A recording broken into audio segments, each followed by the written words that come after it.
오늘 욥기 28장 20절에서 28절 말씀 가지고 지혜를 캐라라는 제목의 하나님 말씀을 함께 나누고자 합니다. 인류 역사에서 전쟁이 계속됐던 이유가 무엇일까요? 여러분들 모두 그 답을 잘 알고 계실 텐데 희소성 때문입니다.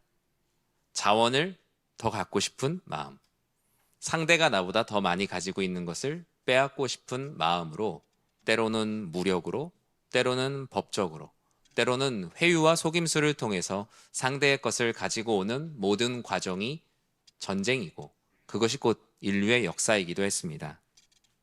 오늘날도 사실 그런 일들은 끊이지 않고 있죠. 다만 그 현상이 조금 다를 뿐이고 좀 더 세련돼 보일 뿐 총칼을 든 모습과 사실 크게 다르지 않습니다. 4차 산업혁명 시대라고 오늘날 말하고 탄소 중립 시대에 있어서 중요한 전쟁이 있다면 그 중에 제일은 광물 전쟁이 아닌가 싶습니다. 필수적이고 희소한 광물을 차지하기 위한 치열한 경쟁. 어쩌면 돈도 그 중에 하나의 광물일 수 있을 것입니다. 광물은 이전에도 물론 중요했지만 전 세계가 기후 위기를 느끼고 탄소 중립을 선언하면서 천연 자원인 광물 시장 가격이 크게 상승하였습니다. 옛날 같으면 쳐다보지도 않았던 돌덩이가 갑자기 비싸지기도 했고요.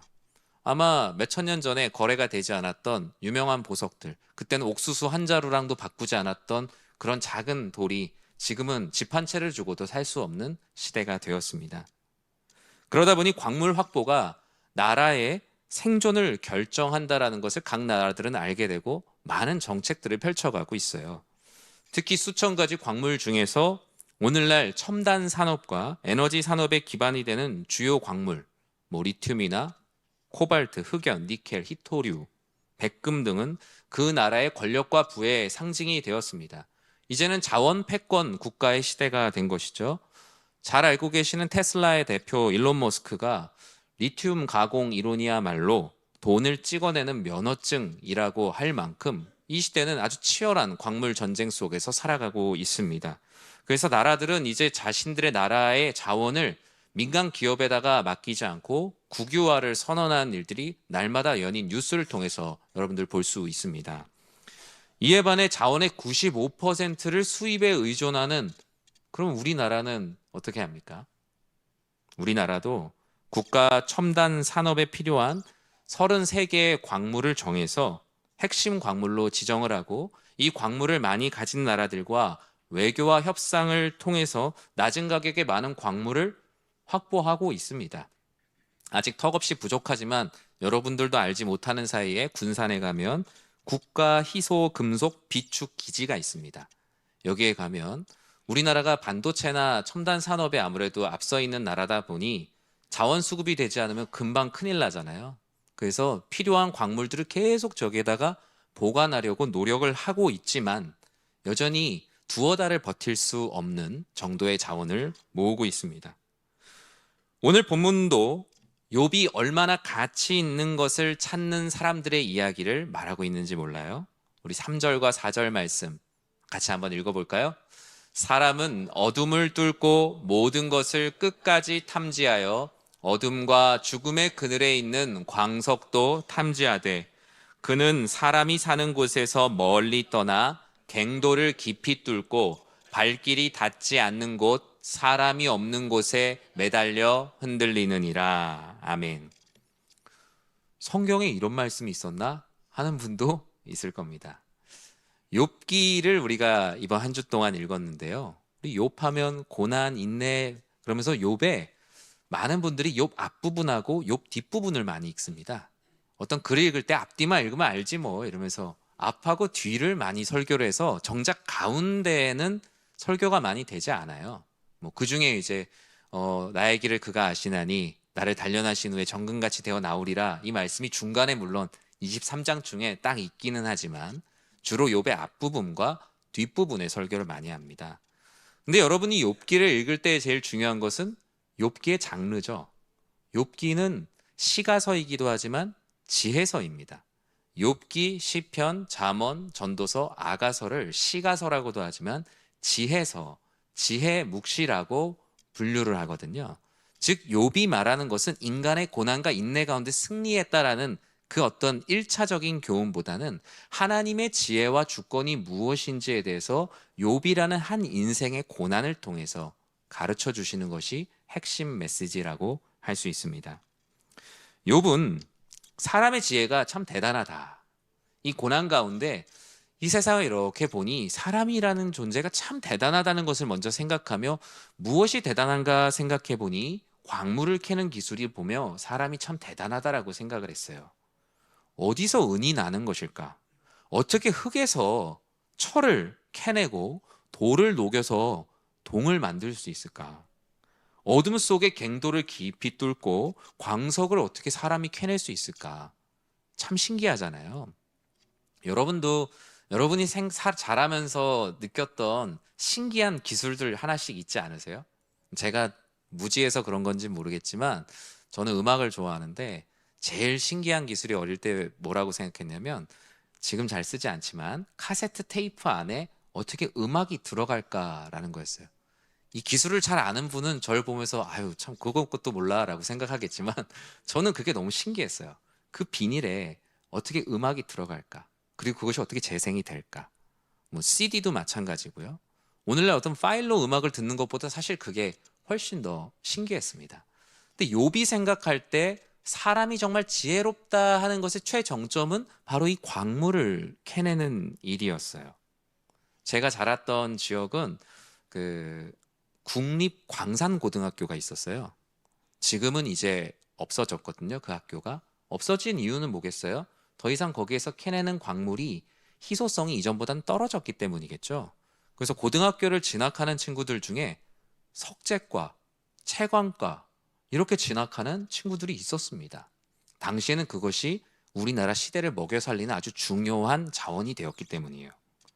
욥은 이 사람의 지혜의 최정점인 광물을 캐는 과정 안에서 사람이 참 대단하다고 생각했지만 그 가운데서 오히려 사람이 또 되게 모르는 것이 많다는 것을 알게 됐어요. 이렇게 대단한 광물을 캐지만 지금 자신의 고난과 인생의 이 알 수 없는 상황 가운데 그 인간의 대단한 지혜도 내 인생에 답을 줄 수 없다는 것을 알게 됐어요. 모든 것을 알고 있다고, 모든 능력이 있다라고 생각했던 사람이 정작 지혜가 어디서 오는지는 모르고 있다는 거예요. 20절에 욥이 그래서 이렇게 고백을 했어요. 그런즉 지혜는 어디서 오며 명철이 머무는 곳은 어디인고? 사람들은 자기 안에서 지혜를 발명하고 발견했다라고 생각을 하지만 욥이 생각할 때 욥이 믿고 있는 그 신앙 안에서 지혜라는 것은 마치 거대한 도서관과 같은 아카이브에서 사람에게 계속 책처럼 주어지는 것이라고 그는 믿었어요. 실제로 그것은 맞고요.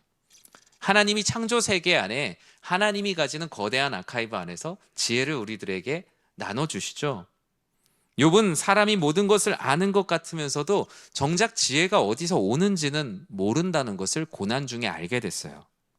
땅 속에 묻혀있는 광물도 찾아내는 엄청난 기술이 있지만 물속에 보이지 않는 물고기들이 모여있는 곳을 탐지할 수 있는 대단한 어군 탐지 능력도 있지만 보이지 않는 것을 찍어서 보여줄 수 있는 대단한 기술도 있지만 정작 사람들을 보니까 지혜는 어디서 오며 명철은 어디에 머무는지도 모르면서 저마다의 지혜를 뽐내며 살아가는 것처럼 보였다는 거예요.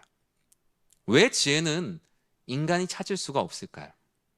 그것은 참된 지혜란 인간에게서 나오는 것이 아니라 지혜가 인간에게 다가오는 것이기 때문입니다. 그것이 바로 성경에서 말씀하고 있는 지혜입니다. 우리가 예수님을 찾아낸 것이 아니라 예수님이 우리에게 찾아오신 거예요. 모든 지혜가 그런 거예요. 사람은 광물을 캐는 기술과 능력을 자신이 창조했다라고 생각을 합니다. 그러나 모든 지혜는 창조된 것이 아니라 분명히 이 피조 세계 가운데 보내진 곳이 있다라는 것입니다. 지혜가 어디에 있을까?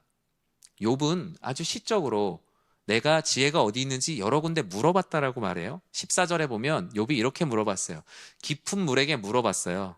깊은 물이 이르기를 내 안에 그 지혜가 없다. 사람들이 깊은 물을 신앙하며 살아갔던 사람들이 많았잖아요. 바다에게 물어봤어요. 바다도 그 지혜를 내가 알지 못한다. 나와 그 지혜는 함께하고 있지 않다. 지혜가 이 깊은 바다나 이 대단한 곳에 보관되어 있지 않다라고 말해요. 지혜를 돈을 주고 욥은 사보려고 합니다. 순금으로 은으로 당대 최고의 가치라 여겼던 오빌의 금, 오늘 본문에서 말하는 오빌의 금이 당시 최고의 가치를 가지는 광물이었어요. 근데 그걸로도 자기가 지금 원하는 지혜를 사고 싶어도 살 수가 없는 거예요. 지금 욥이 원하는 지혜는 뭐겠어요? 하나님의 뜻이에요. 지금 이 고난 가운데 내 인생 지금 답이 없는 상황이에요. 가족들도 모두 잃었고 재물도 잃었고 건강도 잃었어요. 과거도 잃었고 현재도 잃었고 더 절망적인 것은 미래도 잃을 것이라는 누가 봐도 확실한 상황입니다.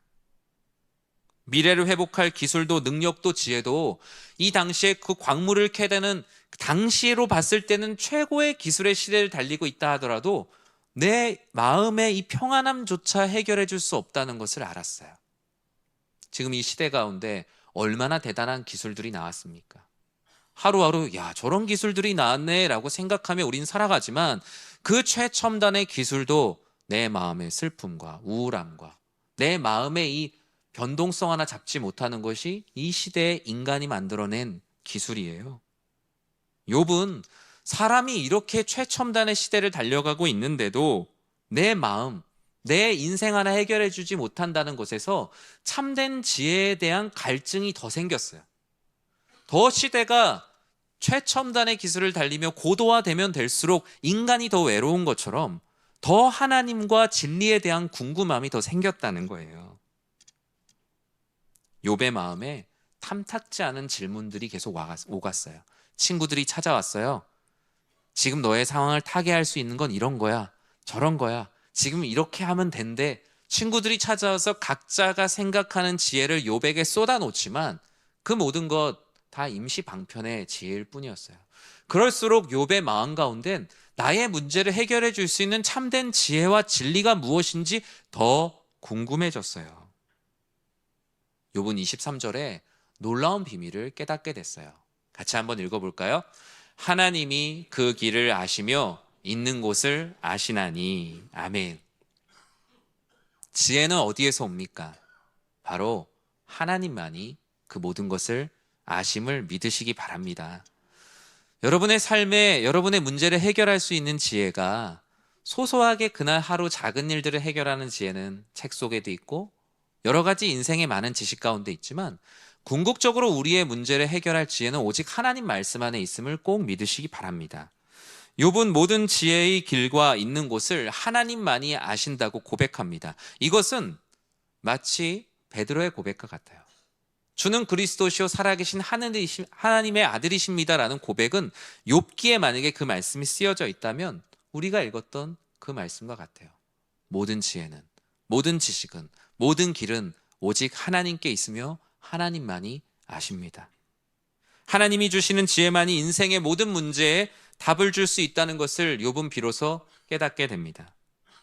세상을 아는 것보다 중요한 것, 모르는 것이 많다는 것을 아는 것, 모르는 것을 아는 척할 필요도 없으며 모든 것을 아시는 하나님을 믿어야 한다는 것, 아는 것이 모든 것을 아는 것임을 조금씩 알게 돼요. 그러나 인간은 자신이 인생의 모든 지혜를 알고 있다고 착각합니다. 그 길을 내가 만들 수 있다라고 생각을 하고 지혜가 있는 곳에 도달할 수 있다라고 생각해요. 주님은 그런 그들에게 찾아오셔서 말씀하셨어요. 너희들이 길이 아니라 내가 곧 길이요, 너희들이 진리가 아니라 내가 곧 진리요, 너희 안에 생명이 있는 것이 아니라 내가 곧 생명이라고. 너희들의 길과 너희들의 진리와 너희들의 생명으로는 어느 누구도 아버지께로 올 자가 없다라고 말씀하지 않으셨습니까? 바울도 로마서 11장 33절에서 이 하나님의 놀라운 지혜를 다음과 같이 말씀하고 있어요. 같이 한번 읽어볼까요? 깊도다 하나님의 지혜와 지식의 풍성함이요, 그의 판단은 헤아리지 못할 것이며 그의 길은 찾지 못할 것이로다. 아멘. 찾지 못하는 안타까움을 말하는 것이 아니라 하나님의 전능하심과 지혜의 크기가 너무나 커서 너희들은 다 알지 못한다는 거예요. 하나님의 지혜와 지식의 부요함은 너무 깊어서 아무리 광물을 캐는 놀라운 능력을 가진 기술을 가진다 해도 하나님의 지혜에 도달할 수 없습니다. 그저 하나님의 판단은 우리의 가볍고 얕은 지식으로 할 수 없는 것이며 하나님의 길은 우리의 능력으로는 찾을 수가 없습니다. 그저 하나님이 보여주시는 것만큼만 우리는 하나님을 알 수 있고 인생에서 일어나는 수많은 일들을 이해할 수 있어요.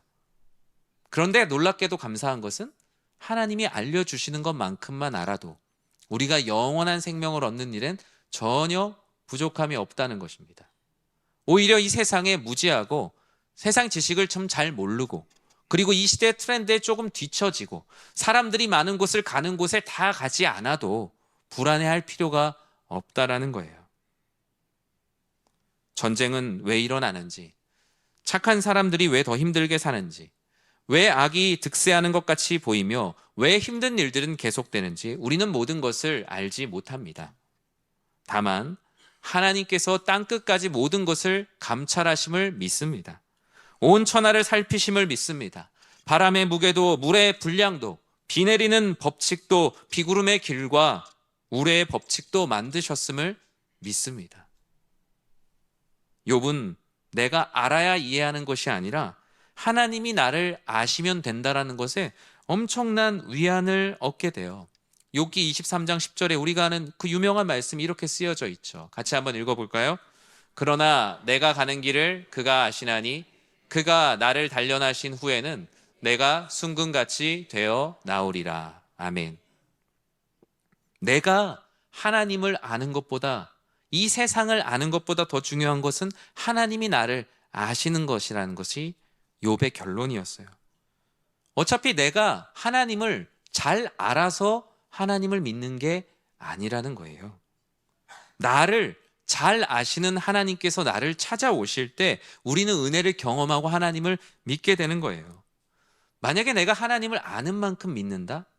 하나님을 이해한 만큼 믿는다면 여러분은 하나님을 몇 퍼센트 믿고 계시겠습니까? 아마 숫자로 표현할 수 없을 것입니다. 하나님은 어떻게 하면 지혜를 얻을 수 있는지를 두 가지로 말씀하고 있는데요. 욥기 28장 28절 같이 한번 읽어보겠습니다. 또 사람에게 말씀하셨도다. 보라, 주를 경외함이 지혜요, 악을 떠남이 명철이니라. 아멘.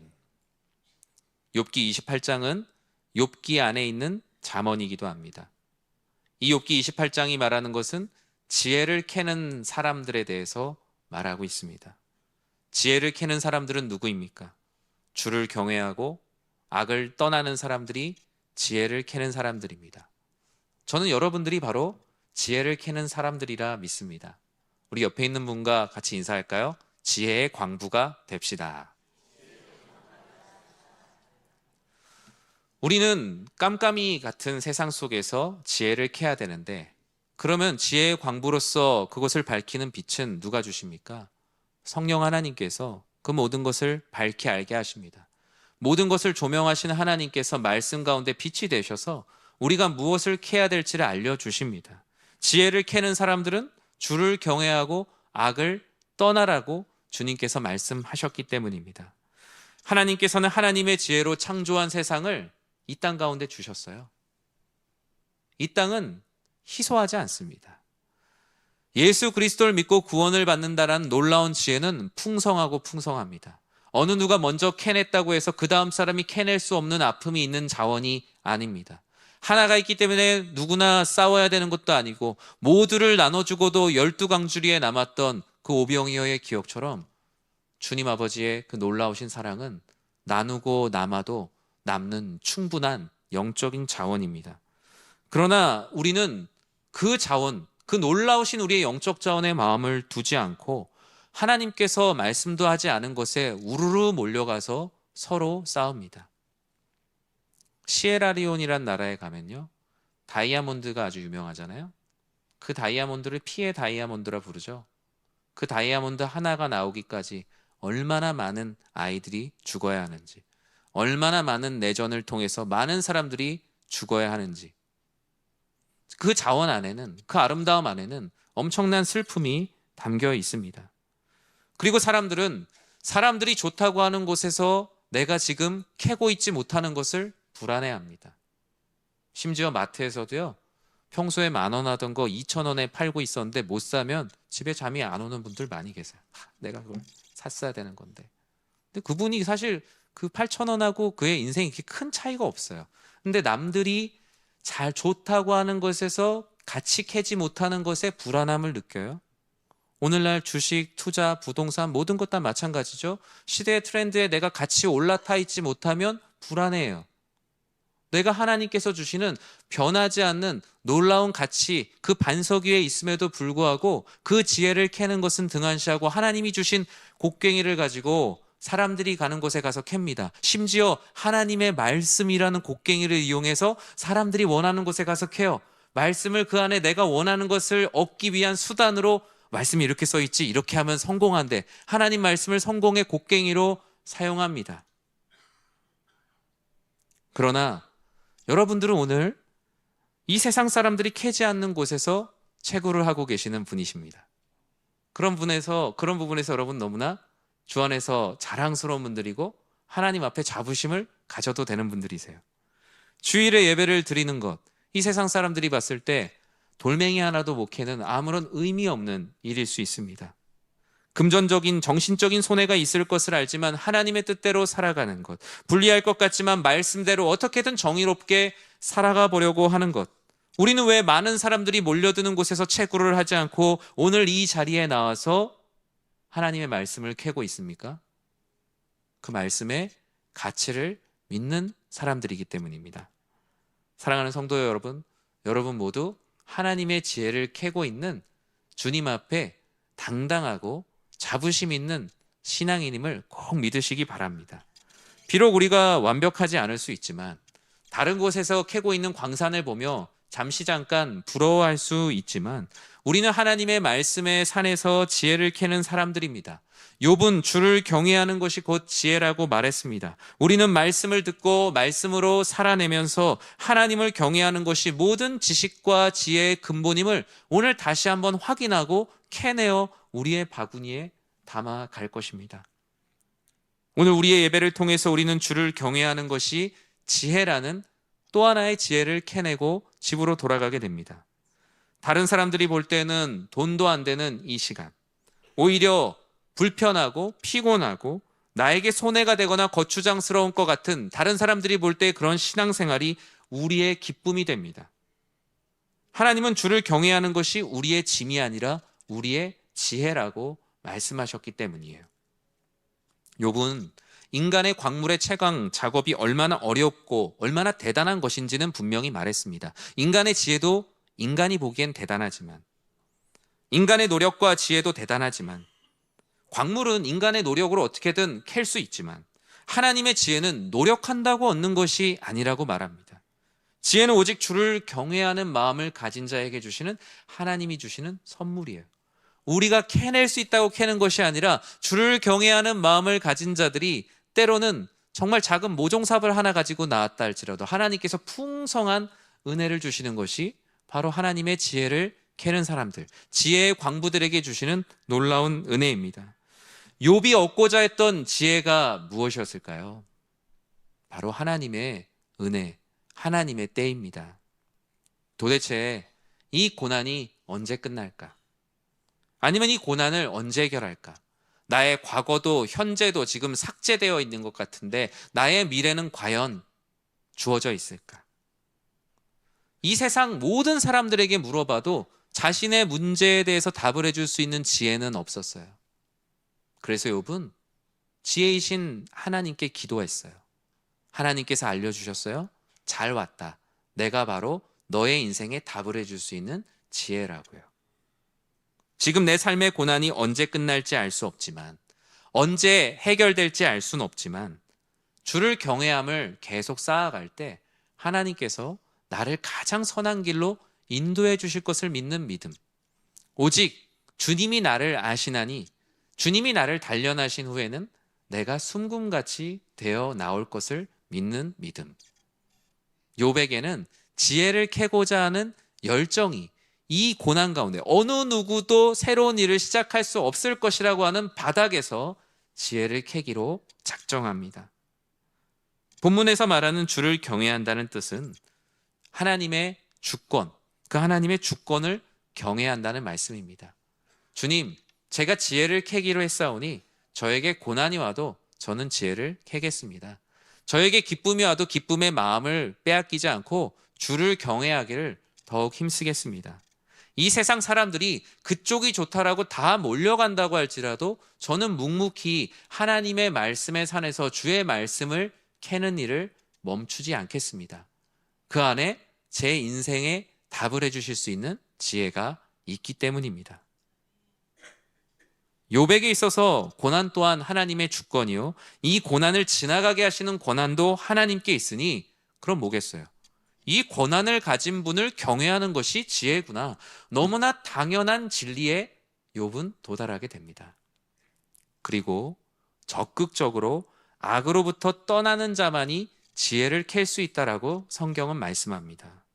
악에서부터 떠나다라는 말의 이 떠나다의 이 히브리적 용법은 쫓아버리다, 피하다, 그리고 힘이 있다면 잡아서 찢어버린다라는 뜻을 갖고 있어요. 악에서부터 떠나라라는 말, 내 안에 힘이 있다면 내 주변을 나를 괴롭히고 있는, 내가 하나님의 지혜를 캐는데 나를 방해하고 있는 모든 악을 잡아다가 찢어버리라고 말하고 있어요. 지금 여러분 주변에 여러분을 맴돌면서 하나님의 말씀과 하나님의 뜻대로 살아가는 일에 방해하는 것들이 무엇이 있습니까? 내가 오히려 그것을 지금 잡아두고 있는 그 중력과 같은 나의 욕심은 무엇입니까? 우리는 우리의 삶에서 불의와 죄악을 적극적으로 제거하는 회개의 기도를 날마다 해나가야 합니다.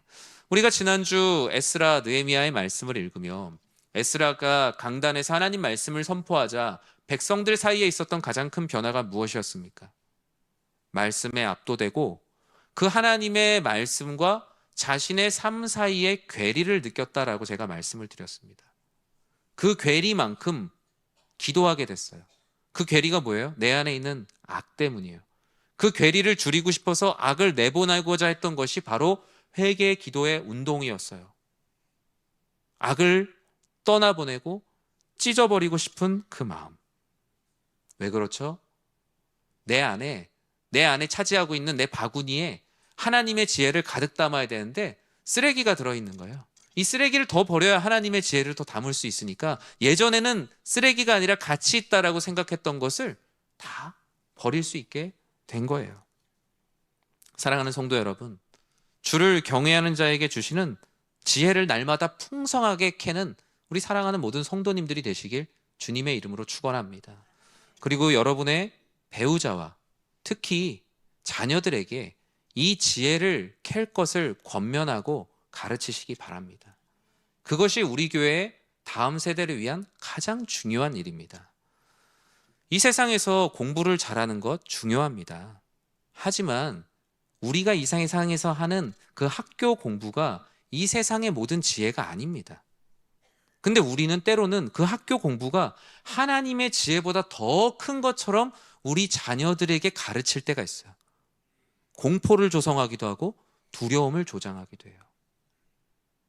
하나님께 한 주 예배드리지 않는 것에 대해선 둔감하지만 한 주 학원을 보내지 않는 것에선 두려워 떨어요.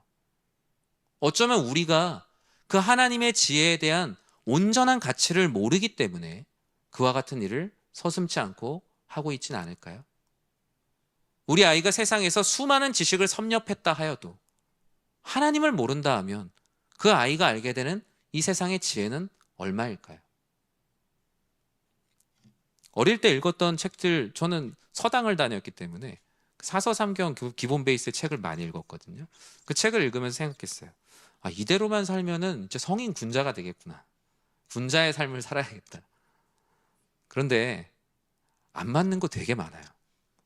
40살만 되면 유혹이 없다면서요? 와, 더 많죠. 이 세상이 더 많은 기술이 발전하고 검색만 해도 수많은 지식들을 알게 되고, 설교를 준비할 때도요, 수십만의 논문에 클릭 하나면 접속해서 외국의 유명한 자료들을 다 찾아서 비교해 볼 수 있는 세상이 되었어요.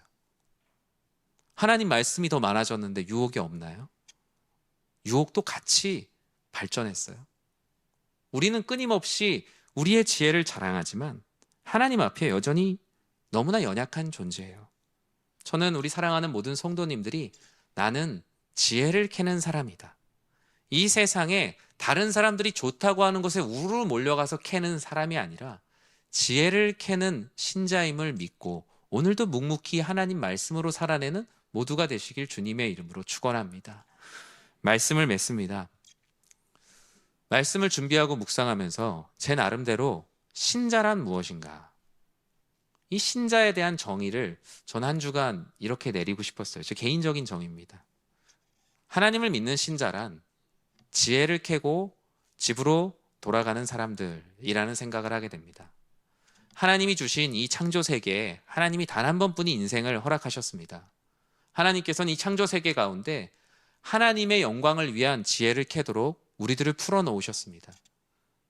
자연 속에서, 인간이 만들어낸 수많은 지식 안에서, 이 세상을 살아가는 많은 환경 가운데 하나님은 하나님의 하나님 되심을 경험할 수 있는 많은 지혜들을 숨겨 놓으셨습니다.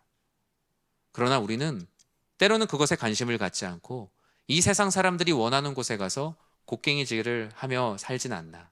하지만 그 가운데 신자는 하나님이 캐라고 하신 주를 경외함과 악을 떠남, 오직 하나님을 경외하고 그분을 기뻐하는 곳에서 아무도 없을지라도 그곳에서 열심히 곡괭이질하는 것, 그리고 그곳에서 캐낸 세상 사람들은 돌이라고 말하는 진정한 보화를 가지고 아버지께서 예비해 두신 영원한 거처로 돌아가는 삶, 그것이 바로 신자의 삶이 아닐까요?